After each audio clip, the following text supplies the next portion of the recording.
میرے تقریر کا موضوع ہے عالمی بھائی چارہ۔ تقریر کرنے کے پہلے میں آپ سے ایک بات عرض کرنا چاہتا ہوں۔ جیسے آپ جانتے ہیں کہ میں اکثر تقریر انگریزی میں کرتا ہوں اور آج انشاءاللہ میں اردو یا ہندی میں کرنے والا ہوں، اور آپ جانتے ہیں کہ میری تعلیم انگریزی میں ہوئی ہے اور مجھے انگریزی پہ مہارت ہے، تو ظاہر ہے کہ اس اردو یا ہندی تقریر میں غلطیاں کروں گا۔ تو اس غلطیوں کے لیے تقریر کے شروع میں ہی میں آپ سے معذرت چاہتا ہوں اور امید رکھتا ہوں کہ آپ میری غلطیوں کو نظر انداز کریں گے اور میری تقریر کے پیغام پہ توجہ دیں گے۔ جیسے میں نے کہا تھا، آج کی تقریر کا موضوع ہے عالمی بھائی چارہ۔ بھائی چارے کئی قسم کے ہوتے ہیں۔ مثال کے طور پہ بھائی چارہ رشتے کے بنیاد پر، بھائی چارہ علاقے کے بنیاد پر، بھائی چارہ ذات پات کے بنیاد پر، بھائی چارہ رنگ کے بنیاد پر۔ یہ جتنی بھی بھائی چارے ہیں، یہ سارے بھائی چارے عالمی نہیں ہیں، یہ محدود ہے صرف کچھ لوگوں تک۔ مثال کے طور پہ جو بھائی چارہ رشتہ داری کی بنیاد پر ہے، وہ صرف اپنے رشتہ داروں کو لے کے چلتا ہے، دنیا کے سارے لوگوں کو سمیٹتا نہیں ہے۔ جو بھائی چارہ علاقے کے بنیاد پہ ہے، مثال کے طور پہ ہندوستانی بھائی چارہ، یہ صرف ہندوستانی لوگوں کو لیتا ہے، انگریز لوگوں کو نہیں سمیٹتا ہے۔ اگر بھائی چارہ رنگ کے بنیاد پر ہے، مثال کے طور پہ گورے لوگوں کا بھائی چارہ، تو صرف یہ گورے لوگوں کو سمیٹتا ہے، دنیا کے سارے انسانوں کو نہیں سمیٹتا ہے۔ تو جتنے بھی یہ بھائی چارے ہیں، یہ محدود ہے، ان کو ہم عالمی بھائی چارہ بالکل نہیں کہہ سکتے۔ اسلام اس بات کو تسلیم نہیں کرتا کہ انسان کا ذات کے بنیاد پر بٹوارا ہوا، یا انسان کا بٹوارا رنگ کے حساب سے ہونا چاہیے۔ اسلام نہیں مانتا کہ انسان اونچا یا نیچا ہو سکتا ہے رنگ کے بنیاد پر، ذات پات کے بنیاد پر، دولت کے بنیاد پر۔ اللہ سبحانہ تعالیٰ فرماتے ہیں سورہ حجرات میں، سورہ نمبر 49 آیت نمبر 13 میں، جس آیت کی تلاوت میں نے اس لیکچر کو آغاز کرنے پر کی تھی۔ اللہ تعالیٰ فرماتے، یا ایھا الناس انا خلقناکم من ذکر و انثی وجعلناکم شعوبا وقبائل لتعارفوا ان اکرمکم عند اللہ اتقاکم ان اللہ علیم خبیر۔ اے انسانوں، ہم نے تمہیں ایک مرد اور ایک عورت کے جوڑے سے بنایا ہے، پیدا کیا ہے، اور تمہیں قوموں اور قبیلوں میں بانٹا ہے تاکہ آپ ایک دوسرے کو پہچان سکے، نہ کہ آپ ایک دوسرے سے نفرت کریں۔ اور تم میں سے سب سے بہترین انسان وہ ہے جو متقی ہے۔ اس قرآن مجید کی آیت سے ہمیں پتہ لگتا ہے کہ اللہ سبحانہ و تعالیٰ کا دار و مدار کوئی انسان کو اونچا یا نیچا ماننے کے لیے ذات نہیں ہے، رنگ نہیں ہے، جنس نہیں ہے، دولت نہیں ہے۔ اللہ کے نزدیک کوئی انسان چاہے گورا یا کالا ہو، اس سے اونچا یا نیچا نہیں بنتا، چاہے امیر یا غریب ہو، اس سے اونچا یا نیچا نہیں بنتا، چاہے وہ ہندوستان میں پیدا ہوا یا یو ایس اے میں پیدا ہوا، اس سے اللہ سبحانہ و تعالیٰ کے نزدیک کوئی انسان اونچا یا نیچا نہیں بنتا۔ اللہ کے نزدیک انسان اونچا تب بنتا ہے جب وہ متقی بنتا ہے۔ کوئی انسان کو جانچنے کے لیے ضرورت ہے تقوی کی۔ تقوی مانے نیکی، اچھے اعمال، دینداری۔ ایک انسان دوسرے انسان سے تبھی اونچا بن سکتا ہے جب وہ اللہ سبحانہ و تعالیٰ کے اور قریب آئیں۔ دینداری میں اونچا نہ رہے. دینداری، اچھے اعمال اور نیکی اللہ کے نزدیک بنیاد ہے کسی انسان کو اونچا یا نیچا کہنے کے لیے. اللہ سبحانہ و تعالیٰ فرماتے ہیں قرآن مجید میں، سورہ روم میں، سورہ نمبر 30 آیت نمبر 22 میں، اللہ سبحانہ و تعالیٰ کی نشانی میں سے نشانی ہے یہ آسمان اور زمین اور انسانوں کے جو مختلف رنگ اور زبانیں ہیں. یہ نشانی ہے دانش مندوں کے لیے تاکہ وہ سمجھ سکے. اللہ کے نزدیک یہ جو اللہ نے مختلف زبانیں انسانوں کو دی ہے، مختلف رنگ دیے ہیں، وہ اللہ تعالیٰ کی نشانی ہے تاکہ آپ ایک دوسرے کو پہچان سکیں، نہ کہ آپ ایک دوسرے سے نفرت کریں. اللہ تعالیٰ فرماتے ہیں سورہ اسراء میں، سورہ نمبر 17 آیت نمبر 70 میں، وَلَقَدْ كَرَّمْنَا بَنِي آدَمَ. اللہ سبحانہ و تعالیٰ نے سارے بنی آدم پہ کرم فرمایا. اللہ سبحانہ و تعالیٰ نے سارے بنی آدم کو عزت دی، چاہے وہ عورت ہو یا آدمی ہو، چاہے کالا ہو یا گورا ہو، چاہے امیر ہو یا غریب ہو. اللہ سبحانہ و تعالیٰ نے سارے بنی آدم پر کرم فرمایا. کئی مذاہب ہے جو یہ مانتے ہیں کہ ساری انسانیت ایک مرد اور ایک عورت کے جوڑے سے پیدا ہوئی، آدم علیہ السلام اور بی بی حوا. ان مذاہب میں سے ایک مذہب مانتا ہے کہ صرف عورت یعنی کہ بی بی حوا انسانیت گناہ میں پیدا ہونے کے لیے ذمہ دار ہے. یہ مذہب کہتا ہے کیونکہ ایک عورت نے گناہ کیا، ایک عورت کے وجہ سے ساری انسانیت گناہ میں پیدا ہوئی. اسلام اس بات کو بالکل نہیں مانتا. اسلام میں آدم علیہ السلام اور بیوی حوا دونوں کو یکساں ذمہ دار ٹھہرایا گیا ہے. مثال کے طور پہ سورہ اعراف میں، سورہ نمبر 7 آیت نمبر 19 سے 27 تک تقریباً 1 درجن سے زیادہ ٹائم، 12 سے زیادہ وقت دونوں کو خطاب کیا گیا ہے، آدم علیہ السلام اور بیوی حوا. اور یہاں کہا گیا ہے کہ دونوں نے اللہ سبحانہ و تعالیٰ کی بات نہیں مانی، دونوں نے اس کے بعد معافی مانگی اور اللہ سبحانہ و تعالیٰ نے دونوں کو معاف کیا. قرآن مجید کے مطابق دونوں کو یکساں ذمہ دار، دونوں کو یکساں قصوروار ٹھہرایا گیا ہے. قرآن مجید میں ایک بھی آیت نہیں ہے جس میں کہیں بھی صرف بیوی حوا کو قصوروار ٹھہرایا گیا ہے. لیکن قرآن مجید میں ایک آیت ہے جس میں صرف آدم علیہ السلام کا ذکر ہے.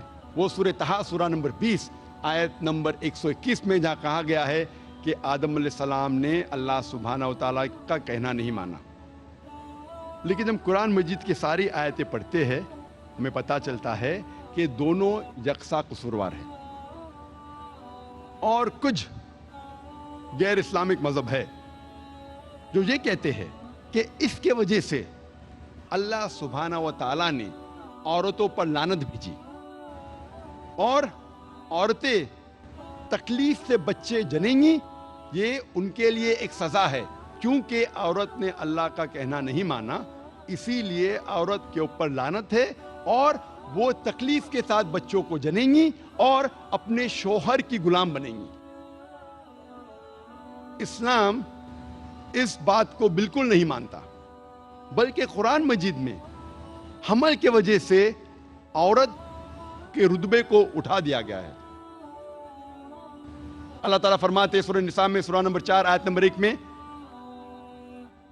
عزت کرو اس کوکھ کی جس نے تمہیں جنم دیا.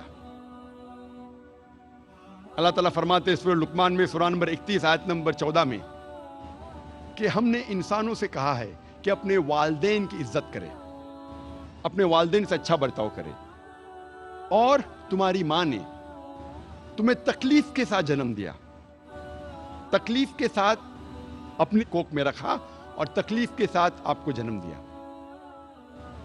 اللہ تعالیٰ پیغام کو دہراتے ہیں سورہ اعراف میں سورہ نمبر 46 آیت نمبر 15 میں، جس میں کہا گیا ہے کہ اے انسانوں، اپنے والدین کی عزت کرو، ان کے ساتھ اچھا برتاؤ کرو، اور تمہاری ماں نے تکلیف کے ساتھ تمہیں جنم دیا، اور تمہاری ماں نے 2 سال تک تمہاری پرورش کی پیدا ہونے کے بعد۔ اس کے اندر ویننگ کا ذکر ہے، میں نے آپ کو دودھ پلائی۔ یہاں اللہ سبحانہ و تعالی خواتین کا رتبہ حمل کی وجہ سے اور اونچا کرتا ہے۔ اور اکثر آپ دیکھیں گے میڈیا میں اسلام کے بارے میں غلط فہمیاں جو میڈیا پھیلا رہی ہے، اس میں ہمیشہ میڈیا یہ کہتی ہے کہ اسلام خواتین کو اپنے حقوق نہیں دیتا اور اسلام خواتین کو ذلیل کرتا ہے۔ یہ سمے نہیں ہے یہ الزام کو دور کرنے کا۔ اور اس موضوع پہ میں نے تقریر کی تھی لاسٹ کانفرنس میں انگریزی میں، وومنز رائٹس ان اسلام، اسلام میں خواتین کے حقوق۔ اگر وہ آپ تقریر دیکھیں گے تقریباً 1.5 سے 2 گھنٹے کی ہے، اس میں صاف طریقے سے ظاہر کیا گیا ہے کہ الحمدللہ اسلام میں عورت اور مرد کا رتبہ یکساں ہے۔ اسلام میں عورت اور مرد کا درجہ ایک ہے، لیکن درجہ ایک ہونے کا یہ مطلب نہیں کہ سب چیزوں میں وہ یکساں ہے۔ Equality does not mean identicality. پوری طور پہ اگر آپ جانچ پڑتال کریں گے تو پتہ چلے گا کہ عورت اور مرد کا رتبہ جو ہے وہ برابر ہے۔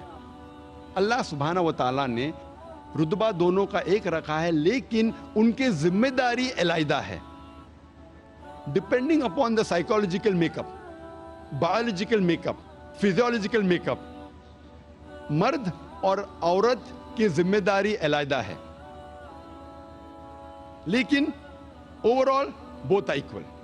میں ایک مثال آپ کو پیش کروں گا جس سے آپ کو سمجھ میں آئے گا میں کیا کہنا چاہتا ہوں۔ مثال کے طور پہ ایک کلاس میں ایگزامینیشن ہوتا ہے اور 2 طلباء کو سب سے بہترین مارکس ملتے ہیں، دونوں کو ملتے ہیں 80% مارکس۔ جب ہم تحقیق کرتے ہیں پتہ چلتا ہے کہ کویسچن پیپر میں 10 سوال تھے اور ہر سوال کا جواب دینے پہ طالب کو ملیں گے 10 مارکس میکسیمم۔ ہم تحقیق کرتے 2 طلباء، طالب اے اور طالب بی، دونوں کو 80% ملتا ہے۔ ان کا جب آنسر شیٹ ہم دیکھتے تو پتہ چلتا ہے کہ کویسچن نمبر 1 کے جواب میں طالب اے کو ملتا ہے 10 میں سے 9 مارکس، طالب بی کو ملتا ہے 10 میں سے 7 مارکس۔ تو آنسر نمبر 1 میں طالب اے کا رتبہ بی سے زیادہ ہے۔ Student A has a degree of advantage over B. سوال نمبر 2 کے جواب میں اسٹوڈنٹ بی کو ملتا ہے 10 میں سے 9 مارکس اور اسٹوڈنٹ اے کو ملتا ہے 10 میں سے 7 مارکس۔ تو جواب نمبر 2 میں اسٹوڈنٹ بی کا رتبہ اونچا ہے، student B has a degree of advantage over student A. باقی سارے 8 سوال کے جوابوں میں دونوں اسٹوڈنٹ اے اور بی کو ملتا ہے 10 میں سے 8۔ آپ جب حساب لگاتے ٹوٹل کرتے ہیں ہمیں پتا چلتا ہے دونوں اسٹوڈنٹ کو اے اور بی، طالب اے اور بی دونوں کو ملتا ہے 100 میں سے 80 مارکس۔ اسی طریقے سے کچھ چیزوں میں عورتوں پہ ذمہ داری زیادہ ہے، کچھ چیزوں میں مرد پہ ذمہ داری زیادہ ہے، لیکن پوری طور پہ آدمی اور مرد اسلام میں ایک ہی درجے کے ہیں۔ مثال کے طور پہ اگر ایک چور میرے گھر میں داخل ہوتا ہے، میں نہیں کہوں گا میں خواتین کے حقوق میں مانتا ہوں، I believe in women's rights, میں نے کہوں گا میری بہن اور میری بیوی سے کہ جا کے چور کا سامنا کرو۔ میں جانتا ہوں کہ آدمی عورت سے زیادہ طاقتور ہے، اور اللہ سبحانہ تعالیٰ فرماتے سورہ نساء میں سورہ نمبر 4 آیت نمبر 34 میں کہ اللہ سبحانہ و تعالیٰ نے مرد کو عورت سے زیادہ طاقت دی ہے تاکہ ان کی ذمہ داری ہے کہ عورت کو سپورٹ کرے، عورت کی حفاظت کرے۔ تو اس کے اندر کیونکہ مرد کو طاقت زیادہ دی ہے اسی لیے مرد کی ذمہ داری ہے کہ وہ عورت کی حفاظت کرے. میں یہ نہیں کہہ سکتا ہوں I believe in women's rights, میں خواتین کے حقوق میں مانتا ہوں اس لیے میری بہن, میری اہلیہ, میرے والدہ جا کے جھگڑا کرے. دوسری مثال ہے, یہ کہا گیا ہے صحیح بخاری میں جلد نمبر 8 کتاب الاداب چیپٹر نمبر 2 حدیث نمبر 2 میں ایک شخص محمد صلی اللہ علیہ وسلم کے پاس آتے ہیں اور ان سے کہتے ہیں کہ ساری دنیا میں مجھے سب سے زیادہ محبت کس سے کرنا چاہیے؟ اور اللہ کے رسول فرماتے تیری ماں سے. پھر وہ شخص کہتے اس کے بعد کون؟ اللہ کے رسول فرماتے تیری ماں. وہ شخص کہتا ہے اس کے بعد کون؟ اللہ کے رسول فرماتے تیری ماں. چوتھی بار جب پوچھتا ہے اس کے بعد کون؟ اللہ کے رسول فرماتے تیرا باپ. اس سے ہمیں یہ معلوم پڑتا ہے کہ 75% 3/4 حصہ اپنے محبت کا ہر انسان کو دینا چاہیے اپنے والدہ کو, اور 25% 1/4 حصہ دینا چاہیے اپنے والد کو. مختصر سا ہم یہ کہہ سکتے کہ والدہ کو ملتا ہے گولڈ میڈل, سونے کا تمغہ, والدہ کو ملتا ہے سلور میڈل, چاندی کا تمغہ, والدہ کو ملتا ہے برونز میڈل, تمغے کا تمغہ, اور والد کو اطمینان رکھنے کے لیے ملتا ہے صلح بخش انعام, کنسولیشن پرائز. یہ ہمارے آخری نبی محمد صلی اللہ علیہ وسلم کی تعلیمات ہے اور ہمیں اس پہ عمل کرنا چاہیے. تو اس چیز میں ہمیں پتہ چلتا ہے کہ عورتوں کا درجہ, کیونکہ وہ انسان کو اپنے پیٹ میں 9 مہینے رکھتی ہے اور تکلیف کے ساتھ جنم دیتی ہے, عورتوں کا رتبہ اللہ سبحانہ و تعالیٰ اور اونچا کرتا ہے. تو اس طریقے سے اللہ سبحانہ و تعالیٰ depending upon the biological make up, the physiological make up, the psychological make up, different roles, different ذمہ داری دی گئی ہے, لیکن پوری طور پہ اوور آل مرد اور عورت کا درجہ ایک ہے. اسلام میں ہم یہ نہیں مانتے کہ خدا اللہ سبحانہ و تعالیٰ صرف ایک ہی ٹائپ کے انسانوں کا مالک ہے یا خالق ہے. ہم یہ نہیں مانتے کہ اللہ سبحانہ و تعالیٰ صرف ایک گروہ یا ایک قسم کے انسانوں کا خالق ہے. ہم یہ مانتے ہیں کہ اللہ سبحانہ و تعالیٰ سارے انسانوں کا خالق ہے. اور اللہ تعالیٰ فرماتے سورہ فاتحہ میں سورہ نمبر 1 آیت نمبر 1 یا 2 میں الحمدللہ رب العالمین, ساری تعریف ہے اس اللہ کی جو سارے عالموں کا رب ہے, سارے عالموں کا, اس دنیا کا اور جتنے دنیا موجود ہے اس کا رب ہے. اور قرآن مجید نے فرمایا ہے سورہ ناس میں سورہ نمبر 114 آیت نمبر 1 میں قل اعوذ برب الناس, کہو کہ میں پناہ چاہتا ہوں سارے انسانوں کے رب میں. یہ رب جو ہے سارے انسانوں کا ہے, صرف ایک قسم کے انسان کا نہیں, سارے انسانوں کا رب ہے, چاہے وہ گورے ہو یا کالے ہو, چاہے امیر ہو یا غریب ہو, چاہے ہندو ہو یا مسلم ہو, سکھ ہو یا عیسائی ہو, یہ سارے انسانوں کا مالک ہے اور خالق ہے. اسی لیے قرآن مجید میں کہیں جگہ آتا ہے یا ایھا الناس, یا ایھا الناس, یا ایھا الناس, اے انسانوں, اے انسانوں. قرآن مجید میں ہمیں کئی تعلیمات ملتی ہے جس سے عالمی بھائی چارہ کو بڑھاوا ملتا ہے, جس سے عالمی بھائی چارہ اس دنیا میں قائم ہو سکتا ہے. اللہ سبحانہ وتعالیٰ فرماتے ہیں سورہ مائدہ میں سورہ نمبر 5 آیت نمبر 32 میں کوئی بھی انسان دوسرے انسان کا قتل نہیں کرنا چاہیے, صرف قتل کے بدلے قتل, یا کوئی انسان اس زمین پہ فساد پھیلا رہا ہے, ورنہ کوئی انسان دوسرے انسان کا جب قتل کرتا ہے وہ گویا کہ ساری انسانیت کا قتل کر رہا ہے. اور اگر کوئی بھی انسان دوسرے انسان کی جان بچاتا ہے گویا کہ ایسا ہے کہ سارے انسانوں کی جان بچا رہا ہے. اسے پتہ لگتا ہے کہ کوئی بھی انسان ایک دوسرے انسان کا قتل کرتا ہے